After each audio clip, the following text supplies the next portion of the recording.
Sebanyak 75 imigran Rohingya, termasuk perempuan dan anak-anak, histeris dan panik saat warga desa Suwakni, Kecamatan Johan Pahlawan, Kabupaten Aceh Barat, mendobrak pintu masuk markas PMI untuk mengusir pengungsi Rohingya yang sudah ditempati sejak 5 hari lalu. Aksi warga tersebut membuat pengungsi etnis Rohingya panik ketakutan hingga menangis histeris. Warga mengepung markas PMI tempat penampungan sementara, memaksa imigran Rohingya keluar dari markas PMI untuk segera meninggalkan desa Suwakni dan dipindahkan ke kantor Bupati Aceh Barat. Aparat polisi, TNI, dan Satpol PP terlihat tidak berdaya saat warga mendobrak pintu PMI dan menggiring imigran Rohingya ke dalam truk Satpol PP. Para pengungsi Rohingya tersebut kemudian langsung dibawa ke kantor Bupati untuk diungsikan sementara waktu.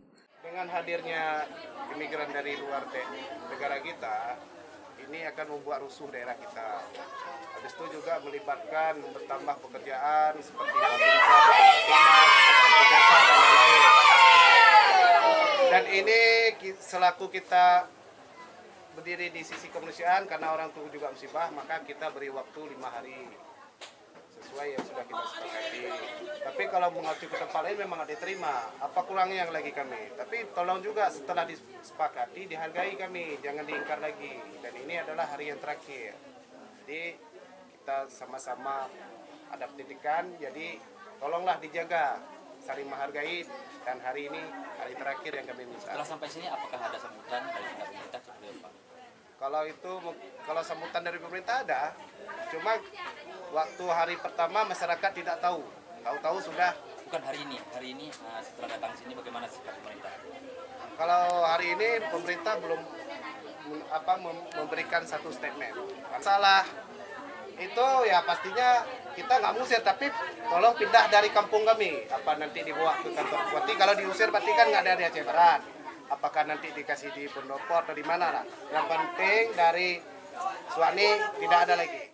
Asisten 1 Pemkab Aceh Barat, Samsul Alam mengatakan pihaknya terpaksa membawa imigran Rohingya untuk ditempatkan di halaman belakang kantor Bupati sebelum nantinya akan dipindahkan ke tempat pengungsian sementara. Pihaknya membantah tudingan warga terkait membiayai kebutuhan Rohingya, tetapi pemerintah hanya memfasilitasi dan membantu seadanya. Sedangkan untuk seluruh kebutuhan Rohingya itu ditanggung oleh pihak UNHCR dan AYOM, bukan pemerintah. Pak, ini kemana dibawa? Ke kantor bupati. Apakah akan ditetapkan di kantor bupati atau ada di tempat lain, Pak? Tentunya kantor bupati itu kan pusat pemerintahan. Tidak mungkin kita tetapkan di situ. Itu sifatnya juga sementara. Nanti kita pikirkan kembali kemana tempat yang lebih representatif. Sebenarnya sudah ada peluang untuk dibawa ke Banda Aceh atau memang sementara? Kita masih melakukan komunikasi dengan pihak Banda Aceh. Contohnya misalnya yang viral itu penolakan terhadap makanan yang diberikan oleh masyarakat kita. Atau kurang bisa menghargai adat istiadat kita. Mungkin ini salah satunya penyebab kenapa mungkin masyarakat kita di Aceh Barat, khususnya Suwakni ini kurang bisa menerima mereka. Tadi kan ada warga mengatakan bahwa ini dibiayai oleh pemerintah. Sebenarnya bagaimana nih kondisi para pengungsi di sini? Sebenarnya siapa yang melakukan pendanaan? Makan minum. Makan minum. Untuk makan minum mereka selama di pengungsian itu ditanggulangi oleh pihak UNHCR dan oleh IO.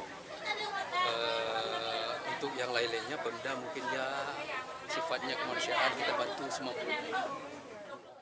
Dari Aceh Barat, Orian Saputra melaporkan untuk Puja TV Aceh.